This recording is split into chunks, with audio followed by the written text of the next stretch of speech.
Salut les néo-autonomistes. Nous allons voir aujourd'hui comment réaliser une ruche en paille tressée pour 0 €.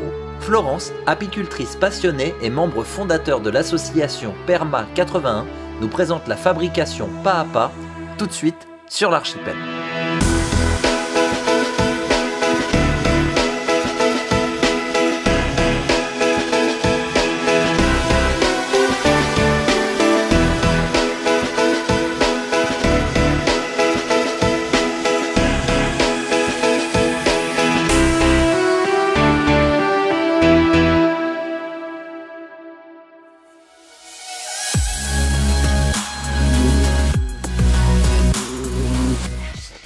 Bonjour Flo. Salut. Est-ce que tu peux te présenter s'il te plaît? Alors, je m'appelle Florence, je vis dans le Tarn, pas très loin de chez toi. Et je me suis passionnée pour les abeilles il y a, je dirais, 4-5 ans maintenant, assez tardivement finalement. C'est une grande amie qui m'a embarquée avec elle dans les abeilles. Elle s'appelle Marlou, c'est un petit clin d'œil. On la salue. Voilà. Et après, j'ai été voir pas mal d'apiculteurs plus ou moins de renom, mais des grands, et qui m'ont montré, qui ont forgé, je dirais plutôt, ma façon de voir l'abeille. Et ce qui me fascine le plus chez l'abeille, c'est sa façon de vivre en communauté, en fait, avec chacun son rôle, et que la communauté est plus importante même que l'individu. Ça, c'est vraiment le côté très chouette d'une colonie. En parlant de ça, tu as été à l'origine de la création de Perma 81, entre autres, avec d'autres personnes. Est-ce que tu peux en parler, nous expliquer, parce que tu parlais de communauté justement, je rebondis là-dessus. Est-ce que tu peux nous expliquer pourquoi ce besoin de créer ce genre d'association, s'il te plaît? En fait, c'est un petit peu la même chose que ce que je viens de dire pour l'abeille. C'est pour ça que tu rebondis. Exactement. Voilà. C'est pour mettre les gens en lien avant tout. Parce qu'il y a plein de gens qui font des trucs super chouettes. D'ailleurs, tu fais un peu le même truc. Hein. Tu mets des gens, tu mets en lumière des gens. Et je trouve ça chouette que ces gens tous ces gens qui sont mis en lumière soient en suivant et des liens entre eux, et qu'on puisse s'entraider en fait. Qu'on puisse se donner nos trucs et astuces, voilà, et faire vivre notre communauté sur plus du local. En quelques phrases, qu'est-ce qu'on peut retrouver sur Perma 81, alors justement sur ce côté communautaire? On peut retrouver des achats groupés, on peut retrouver un système d'échange local, ça c'est de graines, un troc de graines, troc de plants. On peut retrouver des visites de lieux aussi, un petit peu. On peut retrouver, il y a beaucoup de choses, hein. On s'est rapproché de la médiathèque de Gaillac, l'AG est dimanche prochain, donc c'est tout bientôt. Et on pourra vous réexpliquer tout ça après coup, mais on a eu une première année vraiment très riche. Alors, en plein Covid. En plein Covid. Donc imagine, quand on lâchera les fauves. C'est ça. Je mettrai le lien en description de cette vidéo. D'accord. Cool. Comme ça les gens pourront voir un petit peu, mais je voulais qu'on fasse un petit clin d'œil pour cette association dont je fais partie, même si mon emploi du temps ne me permet pas de pouvoir assister à tout. Ça me fait plaisir de voir qu'il y a des choses qui bougent dans le coin, et que même si un jour on n'a plus de réseaux sociaux, on crée aussi des liens on aura un lien direct en local. Ouais. Donc j'espère je pense qu'il y a d'autres régions qui font la même chose, et je l'espère.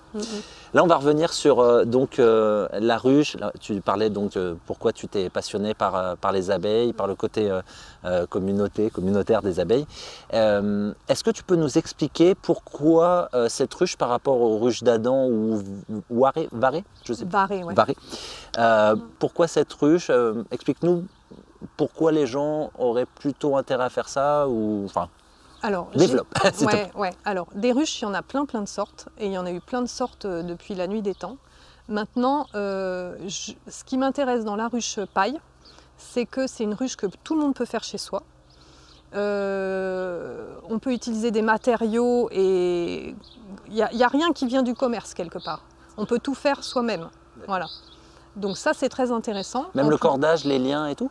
Oui, parce que là, je vous montrerai qu'il y a du cordage qu'on peut acheter, mais on peut aussi créer soi-même son cordage. Excellent. Voilà, avec des ronces, justement.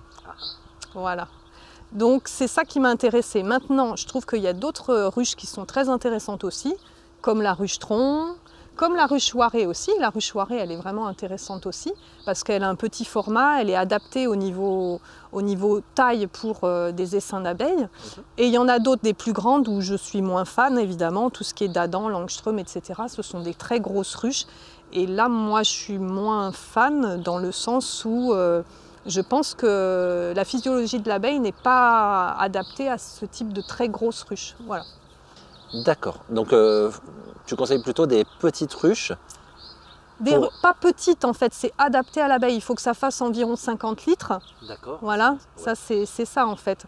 Et donc après, quelque part, n'importe quoi qui soit quand même isolé, où elle ne soit pas à l'eau, ni à l'humidité, ni au froid. J'allais te demander qu'est-ce qu'une bonne ruche. Donc, voilà, c'est ça.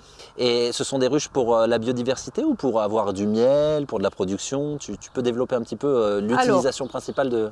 Moi, j'ai des ruches pour les laisser vivre et je ne récolte pas de miel. Et je pense que c'est intéressant d'avoir des ruches comme ça dans son jardin, qui que ce soit. Des ruches de biodiversité. Donc ça peut être une paille, une tronc, même une Loiret, mais qu'on laisse en place. Et les abeilles viennent ou pas d'ailleurs, c'est des ruches, c'est des maisons d'hôtes, quoi. D'accord, tu ne mets pas d'essaim dedans? Pas forcément, non. D'accord. Tu peux, mais tu n'es pas obligé. Hein. Elles peuvent venir d'elles-mêmes. D'ailleurs, si elles viennent d'elles-mêmes, c'est justement que le gîte leur convient bien. Et donc le gîte et le couvert, on dit souvent, le couvert, c'est combien d'arbres à peu près? Enfin, je pense que ce sont les arbres, et surtout quand ils font des fleurs. Qu'est-ce qui les attire avant tout? Alors, je vais te répondre avec une réponse très permacole. Ça dépend. On dirait, tu sais quoi, j'ai l'impression de voir Rémi du Jardin des Merveilles. Ça dépend, ok. Ben, oui, c'est ça. En fait, il n'y a pas, on n'a pas déterminé de surface nécessaire. Ça dépend de ce qu'il y a de planté. Ça dépend du climat. Ça dépend de tellement de choses que je ne peux pas répondre à ça. Par contre, bien sûr, plus il y a de plantes mellifères et plus c'est étagé dans la saison. Et oui, parce que le truc, c'est d'avoir un champ de colza ou de tournesol là, qui est là, intenté, et après plus rien, c'est une catastrophe pour elle. Donc il faudrait vraiment des choses qui soient étagées dans le temps, dans les saisons. De mars jusqu'à octobre. Exactement. Donc c'est ça l'idéal pour elle, c'est d'avoir beaucoup de biodiversité pour pouvoir se nourrir tout le temps de façon régulière. Et d'avoir et du pollen et du nectar. Voilà. Donc si on le met là où ce sera intéressant pour l'humain, pour l'homme, si tu as des arbres fruitiers, ça permet justement de polliniser, des choses comme ça. Ouais. Alors après, elles sont en plus, elles rendent service, ouais, tout à fait. Elles régulent un peu? Est-ce qu'elles ont un rôle de régulation dans un environnement? Régulation dans quel sens? Par exemple, est-ce que le fait d'avoir des abeilles, elles pourraient enlever tu sais, certains parasites? Elles pourraient... est-ce que... Non? Je donne Alors pas à ma connaissance peut-être, mais moi ça j'en sais rien. Okay. Non, mais parce que par exemple un truc tout bête, mais pour ma part j'ai installé des nichoirs d'un certain diamètre, ça a attiré les mésanges et les mésanges m'ont permis de chasser des cocons de chenilles processionnaires. Voilà, c'était plus dans la mésange, elle aide aussi d'ailleurs à... elles ont une stratégie maintenant pour attaquer les nids de frelons asiatiques. D'accord. Voilà, donc ça, elles les attaquent à un certain moment, quand il y a pas mal de larves dans le nid, elles arrivent à détruire et elles s'y mettent à plusieurs, communautés encore. Génial. Ouais. Donc ça, alors pas partout, mais il y a certaines régions où ils ont laissé faire, où justement ça fonctionne. Ah mais l'homme veut toujours mettre son petit grain de sel, son grain de paille, j'allais dire encore, son grain de sel, alors que la nature fait tout bien. Ben écoute, c'est super, on va regarder en détail, je pense que ça va intéresser les gens. Quel est l'âge de la plus jeune personne qui soit venue à tes stages de formation, pour savoir un petit peu de quel âge à quel âge on... J'ai eu 2 ados l'année dernière qui avaient, je dirais, 12-14 ans. D'accord. Qui sont venus avec leur maman. J'avais aussi un petit voisin qui était peut-être un peu plus âgé, qui était plutôt 16-17, tu vois. Voilà, et après, c'est tout âge en fait, hein. Franchement là. Oui, parce qu'on a quand même des jeunes qui nous regardent. De plus en plus, ouais. Et je l'ai appris grâce à la vidéo que j'avais fait, bah, tu dois le connaître, oui. de Quentin. Oui. Quentin qu'on avait déjà rencontré, qui m'avait mis une claque. Alors les gens sont mis une claque à cet âge-là. Non, une claque par son savoir. Et c'est pour ça que je te demandais si justement, à partir de quel âge, parce qu'il y a quand même un peu de technique. Je veux dire, à 4 ans, j'imagine pas un enfant faire non, ça. mais c'est vrai que même à partir de, je sais pas, je dirais une dizaine d'années, peut-être même avant, c'est quand même assez facile à faire. On demandera si des gens se sont lancés dedans, voilà, leur âge, qui n'hésite pas. Et ben, j'ai hâte de voir ça. Ok. Alors par quoi on commence pour faire une ruche en paille tressée de seigle, il me semble. Voilà, on commence donc par prendre de la paille de seigle. La paille de seigle. Pourquoi la paille de seigle? Voilà, on l'a choisie parce qu'elle est longue et qu'elle est moins cassante. Ok. Voilà. Par rapport au blé, par exemple? Par rapport au blé ou à d'autres pailles, petite épeautre ou autre. Après, on peut utiliser tout ce qu'on veut. L'idée, c'est d'avoir peut-être aussi des surplus et qu'on utilise pour faire sa ruche. Moi, j'utilise de la paille de seigle parce que anciennement, c'était fait comme ça. Et parce que aussi, on m'a appris comme ça. Voilà. Donc, on prend de la paille et il y a deux possibilités en fait pour créer une ruche en paille. Soit on commence par le haut et on tresse, soit on commence par le bas comme on va faire là. Alors pourquoi ce cadre? Alors là, j'ai choisi de prendre un cadre qui soit de la taille d'un corps de ruche Waré. Tu connais les dimensions? Les gens Alors c'est 35 hein, je crois, hein. 35, c'est un carré en fait. Okay. Voilà. Et c'est intéressant parce que du coup, vu que c'est une ruche qu'on ne peut pas vraiment récolter, ou si on peut... C'est pas son but premier. Non, c'est pas son but premier, donc on peut récolter, hein, c'est toujours possible. Mais si on a une colonie très vivace et on voit qu'elle a besoin de plus d'espace, on peut lui rajouter en fait par-dessous. Du coup, par-dessous, la ruche, elle sera au-dessus. D'accord. Et on ajoutera en dessous un corps de ruche Waré pour qu'elles puissent continuer leur construction. Okay. Et on peut en rajouter plusieurs si on veut. D'accord. D'accord. Super. Voilà. Mais on peut aussi ne pas avoir, juste garder la ruche paille. Et on peut aussi d'ailleurs sur la ruche paille créer, il y en a qui le font, hein, des hausses en paille. Ça se fait aussi. Alors, elles passent par où les abeilles, justement?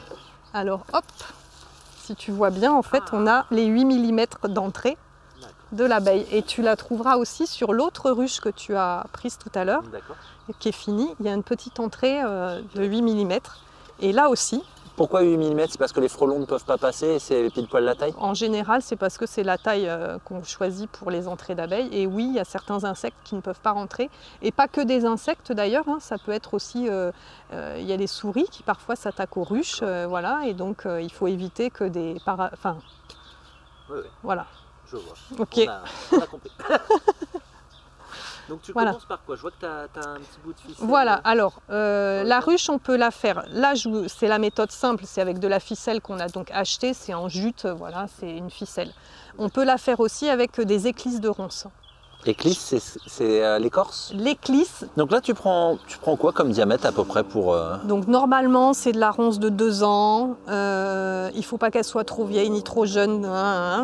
Là c'est pas forcément la meilleure période, mais souvent tu sais, tu vois les ronces, souvent elles ont vraiment des... Oui. C'est celle-là. D'accord, je vois. Voilà. Et la plus droite possible, plus il y a de ramifications, plus c'est pénible, voilà. Et là... Ah, on entend les canards qui se... Donc là, on entend les canards, ouais.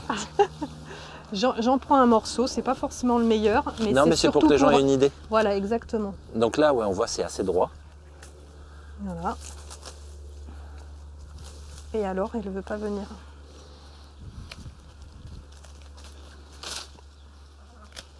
Voilà. Ok. Donc là, ça, on prend ça. Voilà, donc là, tu enlèves toutes les tiges secondaires. Ouais, donc là, il faut la faire propre, en fait, complètement propre. Tu pourras couper là, des trucs, hein, parce que c'est... Et après, tu prends un couteau. Alors, attends, je vais le mettre vraiment... Ah, voilà, parfait. Donc là, en fait, on va s'amuser, tu vois, à retirer toutes les épines. Et oui. Donc c'est quand même un travail. C'est pour ça que je te dis qu'il y a certaines personnes qui ont envie de le faire et d'autres qui ne se sentent pas de faire ce travail un peu plus fastidieux.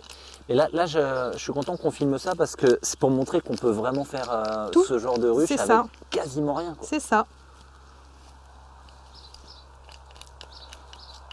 Là, celle-ci, du coup, on va la faire en deux. Sachant que là, on coupe pas. C'est ça qui est assez. C'est pour ça que c'est un geste qu'il faut prendre du temps pour l'apprendre. D'accord. C'est pas on coupe pas. On va de droite et de gauche et on avance.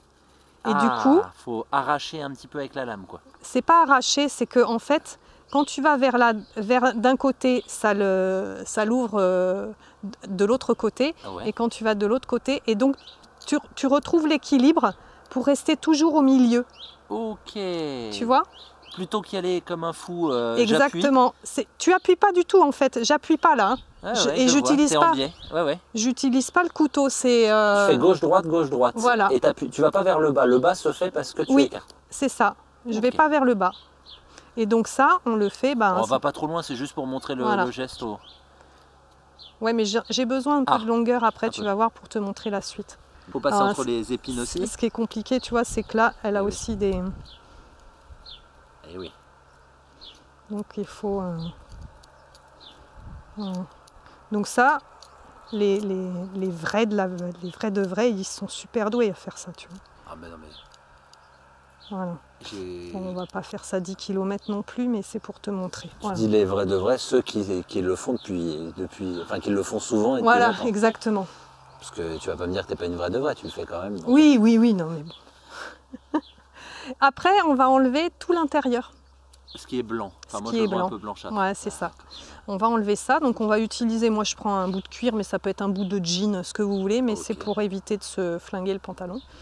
Et la jambe, par la même occasion. On sent l'expérience. T'as déjà eu des mauvaises surprises? Et là, le couteau bouge plus. D'accord. C'est la ronce qu'on tire. Ah, d'où l'importance de mettre quelque chose dessous. Exactement. Et donc, on va faire ça. Ah oui, donc à la... Jusqu'à temps d'avoir quelque chose de souple et de suffisamment souple pour faire le test du doigt. À savoir, il faut que ça puisse. Alors, attends.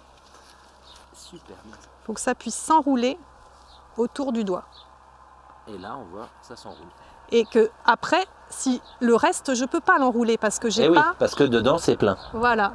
Génial. Excellent. Et donc après, ça, on l'utilise dans la ruche.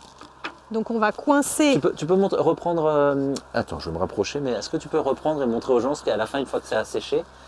Ah, ça, ouais. Yes, des éclisses. Ça, c'est des vieilles éclisses. Ah oui, on peut les. Tu vois au final justement ce que ça donnera quand tu le fais. Ça, on peut les conserver et les réhumidifier pour s'en servir plus tard. C'est pour ça, oui, parce que plutôt qu'en faire 2-3, tu peux en faire quand tu as du temps et les mettre de côté. Voilà, l'hiver, tu t'embêtes. Non, je rigole. Mais... Moi, je m'ennuie tout le temps, tu sais. Et alors après, tu vois, on coince ça là. Et là, on va tresser avec ça. Tu peux aussi tresser avec ça. Et donc, pour passer, c'est ce que tu me demandais tout à l'heure, la ronce, tu vas te servir d'un poinçon. Ça, c'est un poinçon. Un poinçon, n'importe, il y en a. Je vais me placer autrement, je vais tourner de l'autre côté. Bouge pas. Non, c'est bien, j'étais bien. C'est bon? Oui, attends, vas-y, c'est bon. Donc, je rigole pour autre chose ici. Donc là, on va poinçonner pour faire le trou. Et du coup, passer la ronce. Génial. D'accord, je me demandais à quoi ça servait. Pour justement avoir ce oui, trou. Parce qu'il nous faut, du coup, il nous faut un trou au milieu de la paille. Excellent. Et donc, soit on utilise la ficelle, soit on utilise de la ronce. Et ça sert pour toutes les vanneries après. D'accord. Ok. Donc là, on va prendre une certaine quantité de paille. Alors je vais le préciser parce que je t'ai vu faire au début, tu l'as humidifiée avant de la manipuler. Ouais, je l'ai humidifiée pour qu'elle soit moins cassante aussi en fait, plus facile à tourner. D'accord. Et plus facile à faire l'angle quand même parce qu'il va falloir tourner à un moment donné.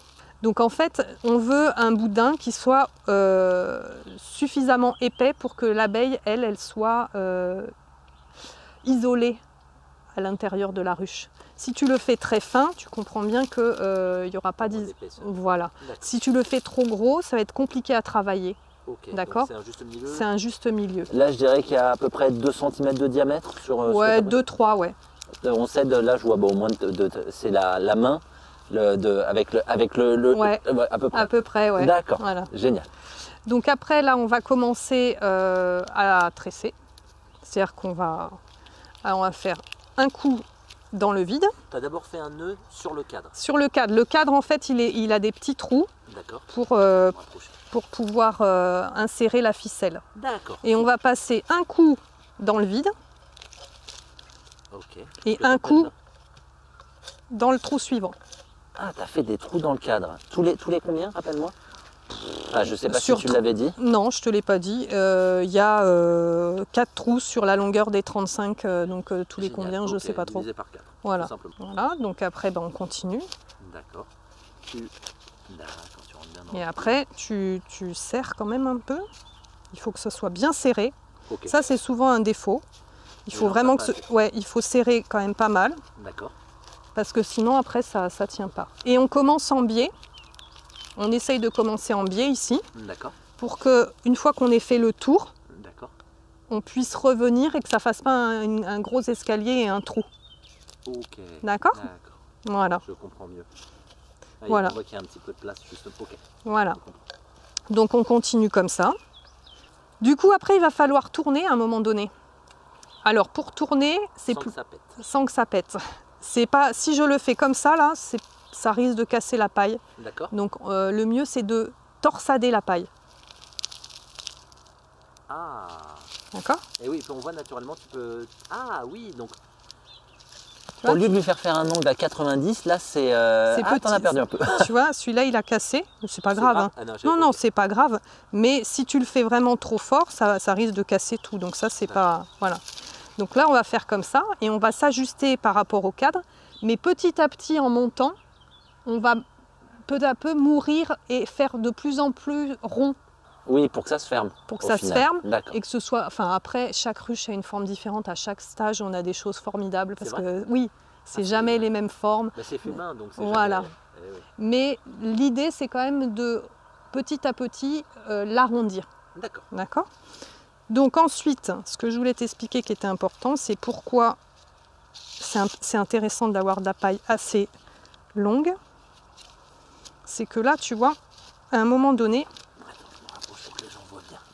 il va falloir ce que j'appelle recharger. D'accord.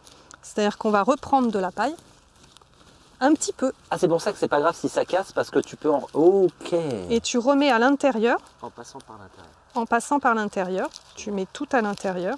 C'est excellent.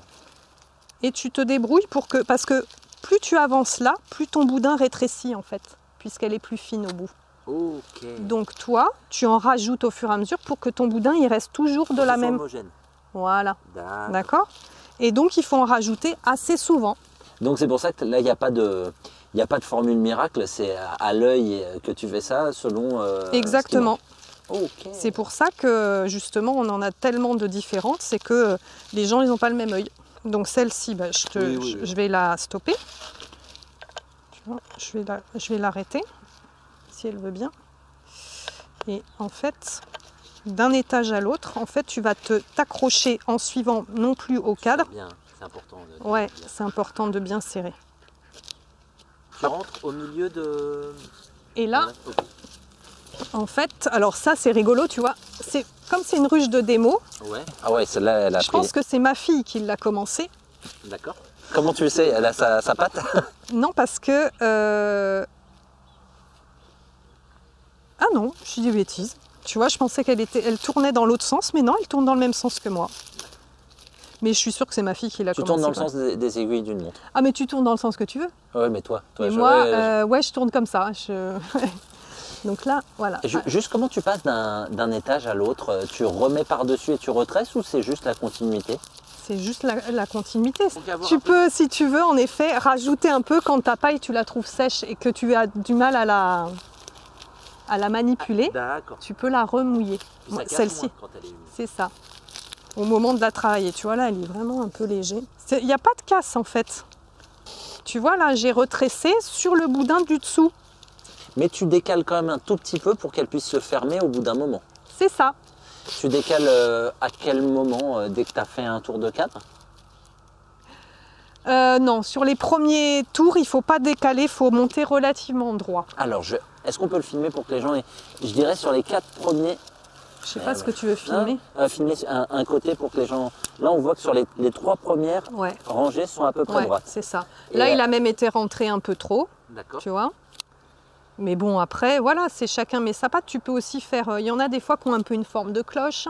Il y en a qui peuvent s'excentrer puis revenir. Parce qu'il y a aussi eu quelques stagiaires qui les ont fait trop petites finalement. Donc c'est bien pour un...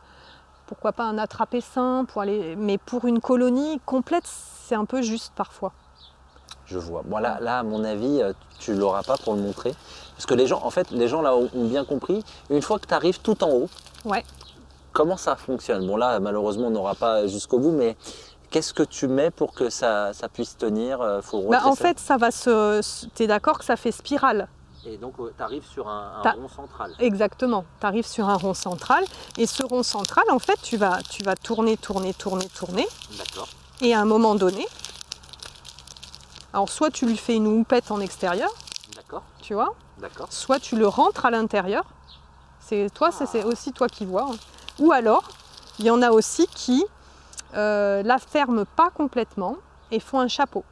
Donc là, on a commencé du centre.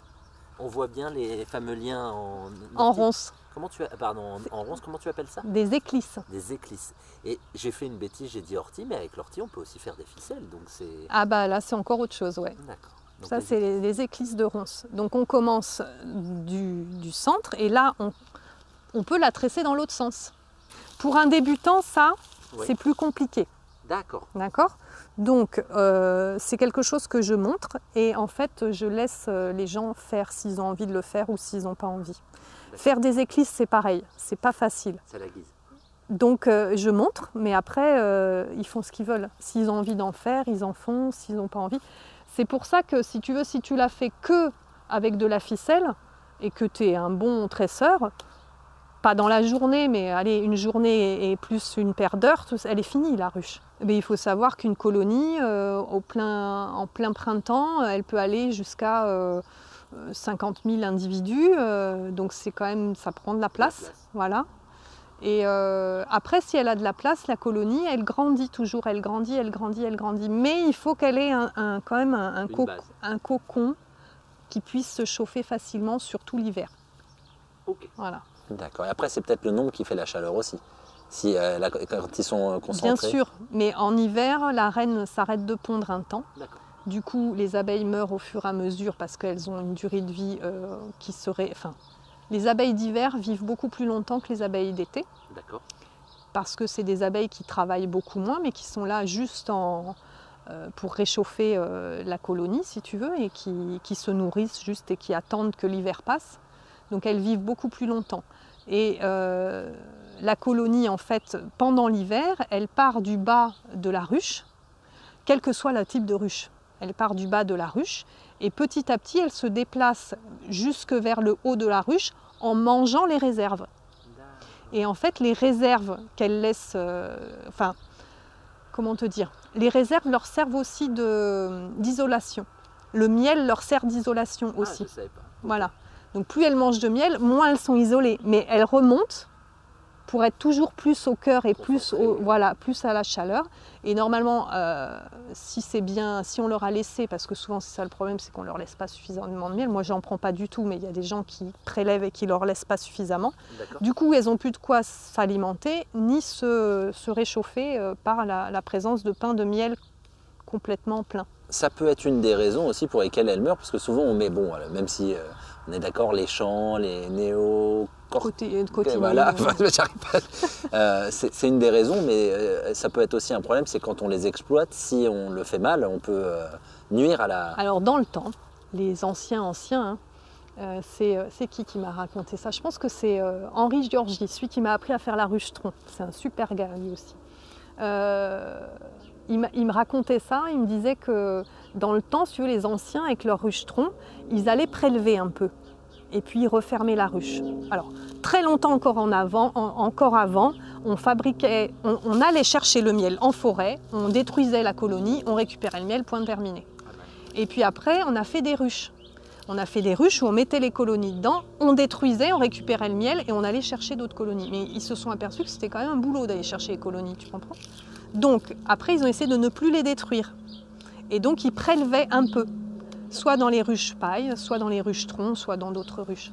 Et donc, ceux qui étaient amoureux de leurs abeilles, ils prélevaient un peu dans la ruche. Et le soir, j'ai dû trop prélever cette année. Elles vont pas survivre. Enfin, ils se faisaient vraiment du mouron pour leurs abeilles, quoi, tu vois. C'est comme partout, il y a de l'élevage industriel d'abeilles aussi, en fait. Ça nous choque moins, nous, parce que c'est des insectes. Disons que ça choque moins l'être humain, parce que c'est à échelle, voilà. Mais c'est tout aussi choquant que les poulets en batterie ou autre, quoi. Avant qu'on continue, j'ai une autre question.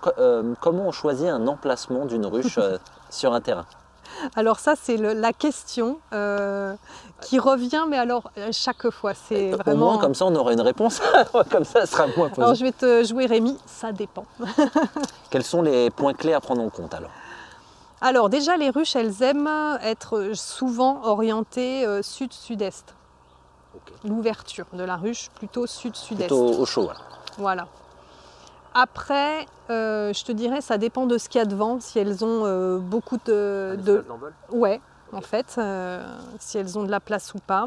Elles aiment aussi avoir une certaine protection naturelle sur le dessus, dans le sens où, tu vois, la lisière d'une forêt, c'est intéressant. Parce que du coup, l'hiver, elles ont le soleil, l'été, elles ne sont pas plein cagnasses. Génial. Voilà. Mais elles sont intelligentes, hein, en fait. Hein. C'est pas le contraire. Et à la base, l'abeille, c'est un insecte de forêt, quoi. Donc, nous, on les place presque trop à la chaleur, trop pour qu'elles fournissent, etc. Mais à la base, elles vivaient dans des creux, dans des arbres creux, des troncs creux. Et donc, elles étaient plutôt en forêt, ouais. Donc, génial. Voilà. Alors on va revenir, on va se recentrer, mais c'est bien comme ça, les gens, ils auront des explications. C'est ce que tu fais aussi, tu me disais dans les stages, pendant que les gens sont en train de bâtir, tu leur expliques un petit peu ces histoires. On va dire, maintenant tout a été tressé, on a le cadre, là, bon là, on l'a pas, mais bon, les gens vont imaginer, on va dire ça c'est la version la plus avancée, c'est terminé.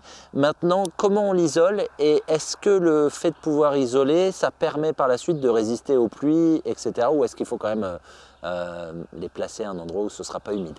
D'accord. Donc là, c'est la partie rigolote. Tu l'attends cette partie-là. C'est que en fait, on isole la ruche avec essentiellement de la bouse de vache. Pourquoi?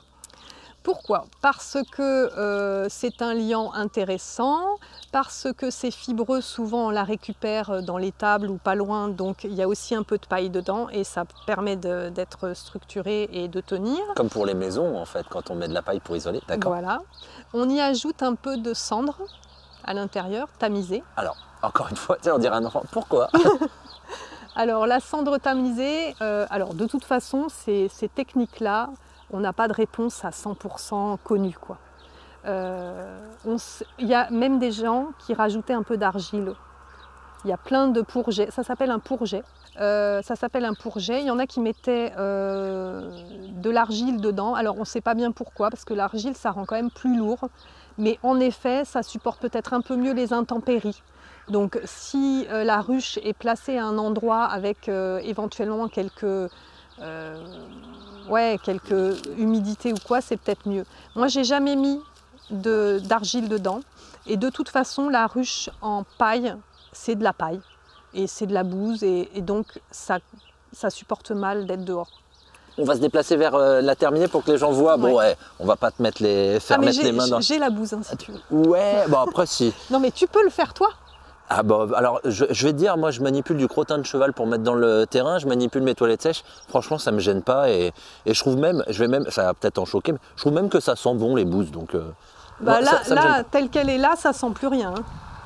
On filmera le jardin une prochaine fois, parce que les gens ils vont voir, là il y a encore les bâches de protection, on expliquera tout ça, mais avant, donc voici le résultat une fois que tu as recouvert. Je vois que tu as mis comme des bâtons. Est-ce que tu peux nous expliquer pourquoi il y a ça? Alors en fait, là, on ajoute en effet un croisillon à l'intérieur.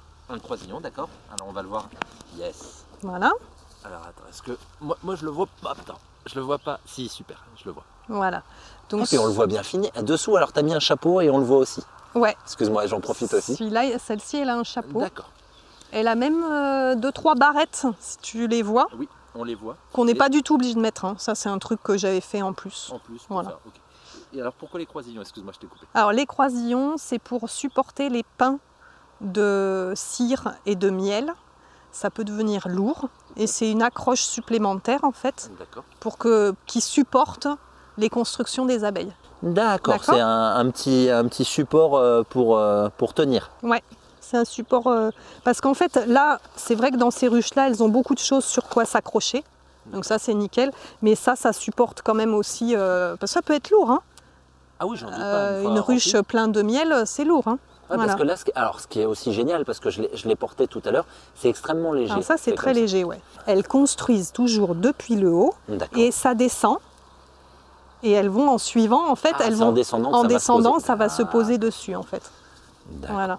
Est-ce qu'il y a une manière, donc tu rajoutes de l'eau à la bouse? Comment tu fais le pourget? Ouais, le pourget. Le pourget, il faut mettre un peu de bouse à raison de... pour 10 litres de bouse, 1,5 litre de cendre. Okay. Et après, c'est à la texture, ça dépend de ta bouse à la base, si elle est sèche ou pas trop, c'est mieux d'avoir de la bouse fraîche. Donc là, c'est le moment drôle. Alors, tu as pris tes gants parce qu'on va pas tarder à manger et tu m'as dit quand même que la bouse, l'odeur reste un peu... C'est pour éviter d'avoir l'odeur de bouse sur les doigts. Par contre, je t'invite tout à l'heure à mettre ton nez sur la ruche sèche. Ah mais ça sent plus rien après. Ça sent rien du tout. Hein. Ah mais c'est comme les bouses de vache quand t'es gamin, quand tu marches dessus, une fois que ça a fait une croûte, il n'y a plus rien. Ouais, c'est ça. Donc ça sent pas. Mais au moment où tu la mets quand même, ça sent. Donc là on a de la bouse, on a de la cendre. Et il faut mettre à peu près entre 1 à 2 dixièmes de cendre dans la bouse. D'accord. D'accord. Donc je ne me rends pas compte. Donc là on va dire qu'il y a à peu près 2 litres de bouse. Ouais. 2-3 litres de bouse. Allez, on va dire que c'est à peu près ça. Hein. Voilà. J'aime bien l'odeur. T'aimes bien l'odeur? Ouais. Attends, bon, c'est vrai que si tu l'as sur les mains quand tu manges, c'est pas terrible. Bon bah là, on mélange. Oh, quand tu remues par contre avec la chaleur là-dedans. Moi, tu sais, j'ai des vaches autour de chez moi, donc cette odeur, je l'ai quand même régulièrement. Ah oui, ça c'est le moment drôle hein, de toute façon, puisque il faut qu'il y ait déjà des volontaires pour mélanger ça qu'on fait dans la brouette souvent. Ils le font à la main les gens, sans les gants quand ils viennent? Ouais, il y en a qui font sans les gants, il y a des puristes. Des puristes. Et il y en a avec, c'est vraiment... Bon après, c'est pas tellement le mélange qui est intéressant là, voilà, ça y est, c'est mélangé. D'accord, non mais ça va vite. Hein. Ouais, on peut rajouter un peu d'eau, ça c'est bon. Et après, ce qui est intéressant, c'est de le mettre sur la ruche. Donc normalement, on attend que la ruche soit finie, évidemment. Évidemment. Et après, on prend donc de la bouse. Et vous allez voir, c'est pas si simple parce que ça tient pas si bien, au début en tout cas. Ah, il faut que ça se soit imprégné pour après pouvoir recoller. C'est ça que je voulais montrer en fait, c'est que il faut quand même appuyer pas mal. On croit qu'on va vite fait faire le tour de la ruche, mais finalement ça prend quand même aussi un petit peu de temps. Il faut rentrer bien dans... Voilà, il faut bien rentrer, il faut boucher les trous, hein, c'est ça l'idée de toute façon. Hein. Voilà. C'est ça l'idée. C'est un enduit hein, en fait, hein. Rien de... Voilà. Et après, donc, on a fait un bout. On va laisser sécher ça 8-10 jours. D'accord, quand même, ah oui. Ouais, pour que ça soit sec à cœur. Et après, si on voit qu'on a trop de... On le voit là, il y a un petit peu on peut remettre une deuxième couche. D'accord. Comme il y a un enduit de maison en fait. Ouais, non mais c'est une maison. C'est une maison, oui. Voilà. Et il y a un truc que j'ai oublié de dire tout à l'heure qui est intéressant, enfin important aussi je trouve. C'est préférable de couper ça. Ah, à la fin? Non, au moment où tu tresses, au fur et à mesure où tu tresses, tu coupes. C'est quoi? Ah, bah oui, le seigle, enfin la partie de graines du seigle. Ok. Ça évite que les rongeurs soient tentés, tu vois. Voilà. Donc tu l'enlèves et puis même dans ton tressage, c'est plus simple, ça fait des petits... Voilà. En parlant de rongeurs, t'as pas eu un retour d'expérience qui fasse des trous pour justement aller manger le miel? Après, c'est assez dur? J'ai eu un retour d'expérience dans les Cévennes avec encore Henri. On avait été voir des ruches cévenoles, donc des ruches troncs. D'accord. Et viens un peu au soleil pardon. Comme Anna, parce que si, vas-y. On avait été voir des ruches troncs. Et il y en avait une en activité, mais qui était vraiment branlante. Elle était très abîmée. Et en l'ouvrant, on a vu un rongeur, je pense que c'était une souris, complètement propolissée. On n'en veut pas, mais alors propolis, je suis désolée. La propolis, c'est... tout à l'heure, j'en ai pris un bout... Je l'ai mis où? Ah là, tiens. La propolis, c'est un peu le ciment-colle des abeilles. D'accord. Et il y en a dans la ruche en bas, là. Je ne sais pas si tu as vu, il y avait des petites taches marron. Voilà. Ah oui, c'est ça. Y est, je vois. Elles vont chercher ça sur les bourgeons à l'extérieur. Voilà. Et c'est vraiment de la colle, quoi. Et dedans, il y en avait un et elles l'ont embaumé quelque part. Ah, c'est beau. Bah oui, ça évite je connaissais pas, de faire des maladies ou voilà. Ok, génial. Ah ben oui, parce que comme ça, il n'y a pas de parasites une fois que c'est comment on dit, comme les momifiés. Comme momifié, exactement. D'accord. Oui, je dis embaumé, n'importe quoi. Non, mais c'est... momifié, ouais. D'accord. Voilà. Et donc ça ouais, il peut y avoir quand même de temps en temps des rongeurs qui rentrent dans ce Oui, genre. ça peut arriver. De toute façon, il y a de la nourriture. Hein. Le miel, ça attire des guêpes, ça attire les frelons, ça attire les fourmis. Mais les fourmis, ça peut être intéressant parce que pour traiter les abeilles du varroa, on met de l'acide formique. Donc on peut se dire que la fourmi peut parfois être intéressante à se poser la question. Ce qui est intéressant aussi de dire sur l'abeille, c'est qu'elle va aussi elle trouve dans les champignons une certaine pharmacie. Ça, c'est hyper intéressant aussi. Génial. Ouais, ça j'adore. Donc là, il y a une étude de faite par une Belge qui s'appelle Myriam Lefebvre, dont je fais partie aussi, l'étude. Et c'est d'essayer de donner des extraits de champis à disposition, je dirais, des abeilles. Bon, je sais pas tout des... Ouais. Ouais, là c'est hyper raccourci, je ne peux pas tout raconter, mais voilà, c'est aussi des tests comme ça. C'est vraiment une pharmacopée pour elle, c'est intéressant ça. Là tu m'as donné plein de noms, je crois que j'ai beaucoup de gens à aller voir. Est-ce qu'on peut retourner voir ouais. je vais te poser deux, trois dernières questions là-dessus justement. On en parlait juste avant. Après, ça ne protège pas, donc la bouse ne protège pas de l'humidité. Donc il faut quand même les protéger. Toi, tu les mets où après pour pas qu'elles prennent l'eau, ou tu mets un chapeau, tu fais comment pour eux? Soit on leur fait une petite caisse spéciale, tu la mets dans ton jardin quand même, avec un toit, voilà, des bords, etc. Okay. Soit nous, dans la maison, c'est vrai qu'on a plusieurs endroits où il y a des sortes de fenêtres, petites fenêtres, où on peut les mettre à l'intérieur, voilà. Génial. Ou dans les vieilles maisons, tu as aussi souvent des niches. Les préaux, des choses comme ça. Ouais, voilà. Génial. Ok, et là ça me fait penser, parce que là tu l'as fait, donc la petite ouverture permet aux abeilles, mais limite on peut faire comme des petits nichoirs pour les oiseaux sur ce même genre de principe. Ah oui, on pourrait aussi. C'est excellent. Ouais. Ah oui, on pourrait, ça c'est clair. Moi je te parle de l'abeille surtout. Merci pour la présentation. Ouais. Les gens, ne soyez pas étonnés, on va te revoir parce qu'on va aussi tourner une vidéo sur le jardin.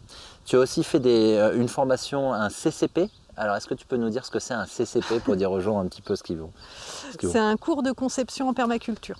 Voilà, et on sera avec Arnaud, ton conjoint, pour parler un petit peu de design, parce que c'est quelque chose qu'on n'a pas trop abordé sur la chaîne, pour expliquer un petit peu par rapport à votre terrain, votre jardin, ce que vous avez mis en place et comment vous avez fait le design. Ouais. Merci à toi, Flo. Avec grand plaisir.